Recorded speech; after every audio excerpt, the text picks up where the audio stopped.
RAB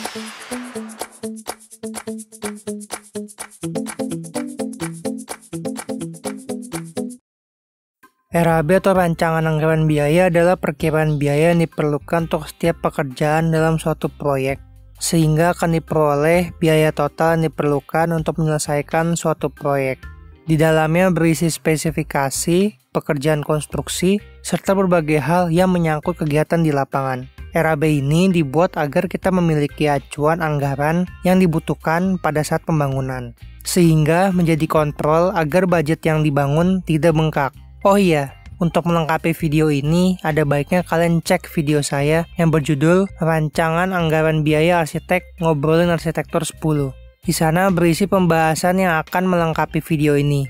Jika sudah, kalian bisa kembali lagi ke video ini dan menyimak pembahasan lanjutannya. Dalam sebuah proyek, sangat penting bagi arsitek untuk tahu seberapa banyak budget yang dimiliki klien. Karena dengan tahu nilai dana klien, kita bisa memperkirakan harus membuat desainnya seperti apa agar memenuhi kebutuhan dari klien itu. Sebagai contoh nih, pada umumnya perkiraan biaya pembangunan rumah itu di 3 juta per meter sampai 6 juta per meter. Jika klien punya data 600 juta, maka luasan bangunannya itu sekitar 100 sampai 200 meter. Karena 600 juta dibagi 3 juta per meter atau dibagi 6 juta per meter. Kalau luasnya 100 meter, maka spek desainnya bisa lebih mewah karena kan akan dapat total biaya pembangunan di 6 juta per meter. Kalau luasan 200, maka speknya itu bisa dibilang lebih sederhana atau lebih murah karena harga pembangunannya kan hanya 3 juta per meter. Spek yang dimaksud apa sih? Sebagai contoh, kalau biaya pembangunannya 3 juta per meter, kita nggak mungkin banyak menggunakan marmer di desainnya. Lalu juga tidak mungkin menggunakan banyak ornamen di rumah tersebut, karena kan biayanya bisa bengkak. Namun kalau di 6 juta, mungkin kita bisa kasih marmer dan kasih banyak ornamen sebagai hiasan agar rumah terkesan mewah. Dari sini aja kita bisa tahu nih, melalui budget, desain seperti apa yang harus kita buat. Jadi perlakuan kita terhadap bangunan itu memiliki alasan, tidak semata-mata karena kita suka desain modern, kita membuat modern, kita suka desain minimalis, kita membuat minimalis. Kita masuk ke teknik perhitungan RAB. Penjelasannya saya berikan hanya pengetahuan dasar ya, dikarenakan sejatinya kontraktor akan menghitung kembali apa yang sudah kita hitung, dan perhitungan mereka itu lebih detail dan lebih rinci.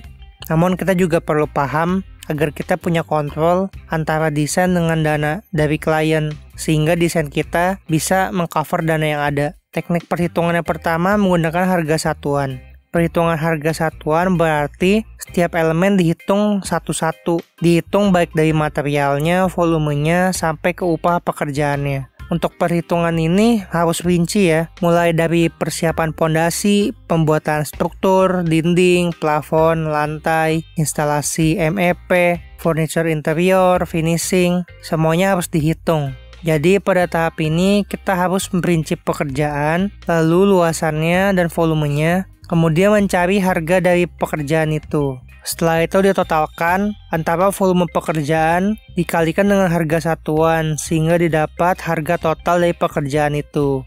Lalu masing-masing harga total ditambahkan sehingga menghasilkan biaya total pembangunan. Oh iya, kita perlu tambahin 10% ya dari biaya total untuk jaga-jaga ada kenaikan harga di masa yang akan datang. Kita harus paham proses pembangunan itu kan bisa 1 tahun, 2 tahun, 3 tahun. Dengan adanya rentang waktu itu kan membuat harga itu pasti berubah. Jadi jaga-jaga 10% ditambahkan jika harganya naik.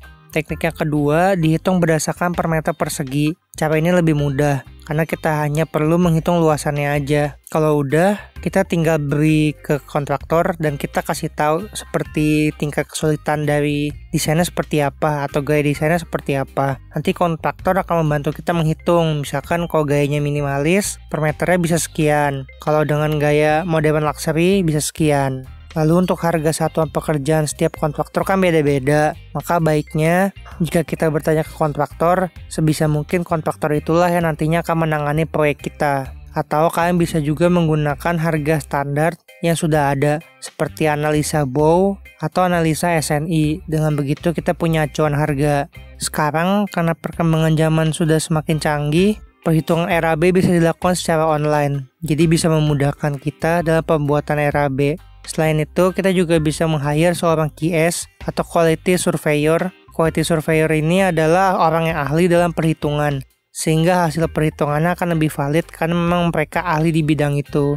Jadi bisa dibilang harganya akan lebih bisa dipertanggungjawabkan nilainya. Saya menghitung RAB, QS juga berperan memberi saran yang berkaitan dengan pengendalian budget, seperti memberi rekomendasi material dengan harga yang lebih cocok dan rekomendasi lainnya. Untuk perhitungan dan apa saja yang harus dibuat di dalam RAB tidak bisa dijelaskan lebih detail di video ini. Nantinya akan dibuatkan series khusus yang mempelajari mengenai RAB secara lebih detail.